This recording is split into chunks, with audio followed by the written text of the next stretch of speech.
माबानि मोनदों खावब्लाब्ला ना सिगां नुखो बे केन्डिडेटखौ 5 बोसोराव नायनाय 5 बोसोराव जुदि नोंथांमोननि जेबो आसनि मोनसेबो खानाय दोंसेबो जुदि मावनो हायाब्ला बिथांनि माबाखौ बेखिनियावनो फोजोबदो जेरै दा इउपिपिएलखौ फोजोबनो नागिरदों जोङो इउपिपिएलाथ' स्ट्रां मोनफ्रोमबो समस्थियाव देरहानाय नङा दे रायजो इउपिपिएला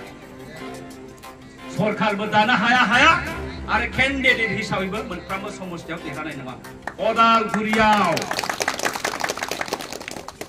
इउपिपिएल हिसाबै बिपिएफखौ फेजेनदोंमोन এইবার उदालगुरि बाक्साया स्टार्ट खालामबाय इउपिपिएलखौ परिबर्तनखौ गावनि उदैयावल' परिबर्तन होनो दा हरैहाय दा बे मोननै जिल्लाया फेजेनग्रोगोन ओमफ्राय नैरैहाय सासे सानै बहाबा उथिनो हागौ खिन्थु निस्मा हिसाबै चिरां हिसाबै गैला इउपिपिएला जिर' दे दा बेनिखायनो दिनै नोंथांमोनहा बिपिएफआवबो थानो हागौ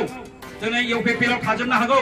नाथाय मोननैखौबो गारनानै बे 5 बोसोरनि थाखाय बे एपिबि राजनीतिक दल जिहेतु दामफारनि सावगारियाव गावनि बेसेन गोसा आसिखौ फेलें खालामालासिनो होनानै देरहासार खालामो 65,000 थाखाखौ उकिलनि आखायाव उकिल खामानि मावनो थाखाय हरो किन्तु जायनाखि जेल जानाय जायनाखि बहाबा थानानै हामा हाथा मुंख्लं जालांनाय बे बिथांमोननि संसारनि थाखाय बिथांमोनहा थाखा गरसेबो दासिमबो अनुदान होनो हायाखै आरो होआखैबो दिनै बिथांमोनहा अनग्रामोनब्ला बिथांमोनहा नायग्रामोनब्ला दिनै दाखालि 20 दिन थाफैदोंमोन ना न'आव खोनादों दा 20 दिन थाफैनायाव सासेबो इउपिपिएलनि लिडारफ्रा नायाखै होनब्ला बेनो सासेबो एबसुनि मानसिफ्रा नायाखै सासेबो साहित्य सभानि मानसिफ्रा नायाखै सासेबो बे परिबर्तन सरकारनि जायनाखि दैदेनगिरि बिथांमोन नुजाहैयाखै रायलायहैयाखै बेफोरखि लिडारनि जैगथा गोनां नामा लिडार जानायनि जैगथा दं नामा जातिनि मोनसे सेक्रिफाइस खालामना जाति जनगोष्ठीनि मोनसे सेक्रिफाइस खालामग्रा नामा बिथांमोना जों दिनै गाबखांदों जोंहा गोदानै राजनीतिक दल दानांगौ खुनु गोनांथि गैयामोन जिहेतु आनसलिक दल जोंहा रिजनेल पार्टी बिपिएफ आरो इउपिपिएल दंखायोमोन जों बिथांमोनजोंनो दंमोन निश्चय नोंथांमोना साफा इउपिपिएलनि आरो बिपिएफनि गोजा नङा होमबा जोंथ' गैथ'वा रायजो राजा हिसाबै जों मिटिं खालामनायखायसो दिनै नोंथांमोनहा दिनै जिरायफैदों नङा होमबा जोंहा 5 मासल' जादों जोंनि राजनीतिक दला एपिबिआ 5 मासल' जादों 5 मासब्लाबो जोङो उपाय गैयैयाव जोङो बे राजनीतिक दलखौ दैदेनलांनो थाखाय जोङो लिडार बहायनानै आरो जों पावाराव फैनो थाखाय जिहेतु नैबे फैगौ 22 तारिखआव जानो गोनां बेखौ गेलेनो थाखाय जोंहा बिजाथि फसंना होदों 25 जन गासैबो समस्थियाव जोंहा माखासे केन्डिडेटनि क्राइसिसनि थाखाय जोङो फसंजोबनो हायाखै रायजोखौ दा बेनिखायनो सिन्था खालामनांगोन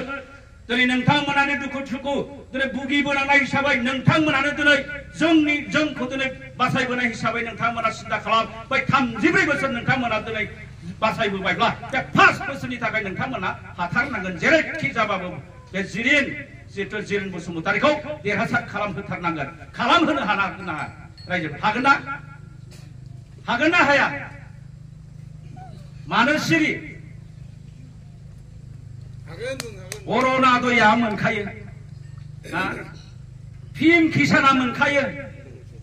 सोरबा सरकार फैब्लाबो दिनै जों फैब्लाबो नोंथांमोननि लामाया जाखागोन खुन्दुं थफ्लासेया जों सरकार दाब्लाबो फैखागोन थिं बान मोनसेया माबा मोनसे जों सरकार फैब्लाबो फैखागोन आइ न'फ्रा जोङो सरकार फैब्लाबो मोनखागोन सोरबा फैब्लाबो मोनखागोन बे सरकारनिसो आसनि बबेबा सेन्ट्रेल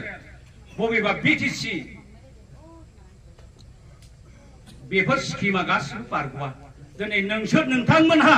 एपिबि राजनीतिक दलनो दामफारनि सावगारियाव भट होयोब्ला नोंथांमोननि स्किमफोरखौ दानगोन होननानै बुंनो हागौ आरो दानजानोबो गिगोन बे नङा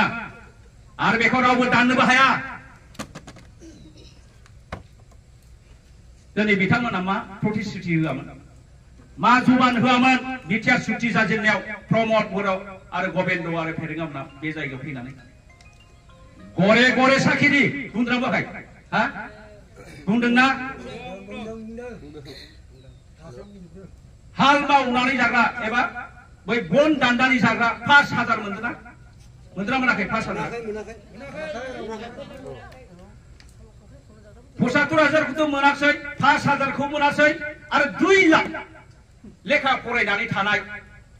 साख्रि मोनै 5 बोसोरनि गेजेराव 1 लाखखौ सुख'नांगौ 1 लाखखौ सुख'नाङा फ्रि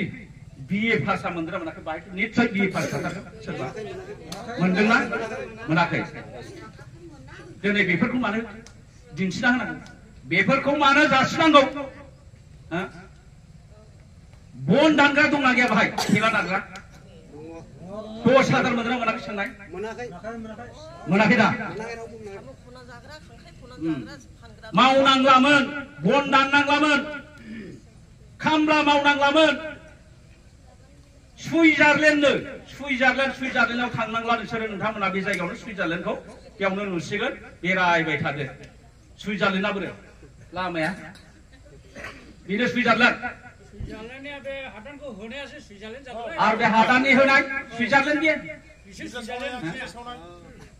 गिर्जा मन्दिरा नोंबो खुलुमो आंबो खुलुमो हा बे इसोरनि मोनसे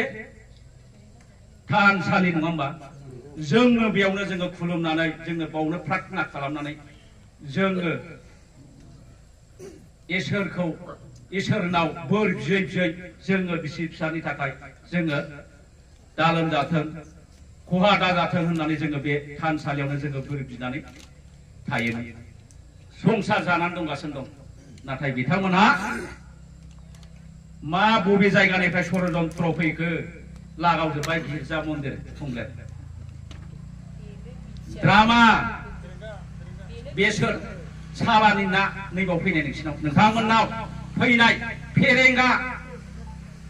फरेस्टनि एम दिनै बिथाङाबो जोंबादि जाहैदों दसे ट्रेनिं मोनाफ्रा मा ओरै थांबाय बहाबा साख्रि मोनैनि थाखाय दिनै नै बैयावथ' मोजां मावाखसै नमिनेसनखौथ' बैयाव मोनासै टिकेटखौथ' बैयाव मोनासै बावखुंग्रियाव थोनर जाबाय खालामनांबाय बावखुंग्रियाव जेनगोन बादि सानलायबाय निसमायाव सल्ल'आव नै फैलायबाय बैयावबो गांलाब मोननैयावबो गांलाब निस्सय गांलाब जाहोनो हागोन ना भाइबो हायो हानांगोन एकदम हाथारनांगोन बेनिखायनो रायजोफोर अननानै मुगैया मुजुआ जिहेतु नोंसोरो 34 बोसोर दिनै जोंखौ नायबायब्ला जोंखौ दिनै फिसिनानै फोथांबोनानै दिनै मुखामिला खालामबोनो हाबायब्ला बे 5 बोसोरनि थाखाय दामफारनि सावगारियाव भटखौ होनानै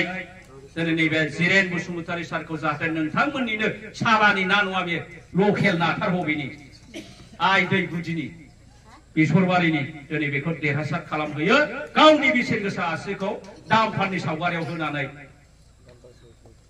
नङाबा निस्सय माबादि मोनदों खावब्लाब्ला ना सिगां नुखो बे केन्डिडेटखौ 5 बोसोराव नायनाय 5 बोसोराव जुदि नोंथांमोननि जेबो आसनि मोनसेबो खानाय दोंसेबो जुदि मावनो हायाब्ला बिथांनि माबाखौ बेखिनियावनो फोजोबदो जेरै दा इउपिपिएलखौ फोजोबनो नागिरदों जोङो इउपिपिएलाथ' स्ट्रं मोनफ्रोमबो समस्थियाव देरहानाय नङा दै रायजोफोर इउपिपिएला सरकारबो दानो हाया आरो केन्डिडेट हिसाबैबो मोनफ्रोमबो समस्थियाव देरहानाय नङा अदालगुरियाव इउपिपिएल हिसाबै बिपिएफखौ फेजेनदोंमोन एबार अदालगुरि बाक्साया स्टार्ट खालामबाय इउपिपिएलखौ परिबर्तनखौ गावनि उदैयावल' परिबर्तन होनो दा हरैहाय दा बे मोननै जिल्लाया फेजेनग्रोगोन ओमफ्राय नैरैहाय सासे सानै बहाबा उथिनो हागौ खिन्थु निसमा हिसाबै चिरां हिसाबै गैला इउपिपिएला जिर' बे दा बेनिखायनो दिनै नोंथांमोनहा बिपिएफआवबो थानो हागौ दिनै इउपिपिएलआव थाजोबनो हागौ नाथाय मोननैखौबो गारनानै बे 5 बोसोरनि थाखाय बे एपिबि राजनीतिक दल जिहेतु दामफारनि सावगारियाव गावनि बेसेन गोसा आसिखौ फेलें खालामालासिनो होनानै देरहासार खालामो आं बेखिनियावनो बुंनानै आङो सुंद' बिबुंथिखौ फोजोबनाय जाबाय। गोजोन्थों।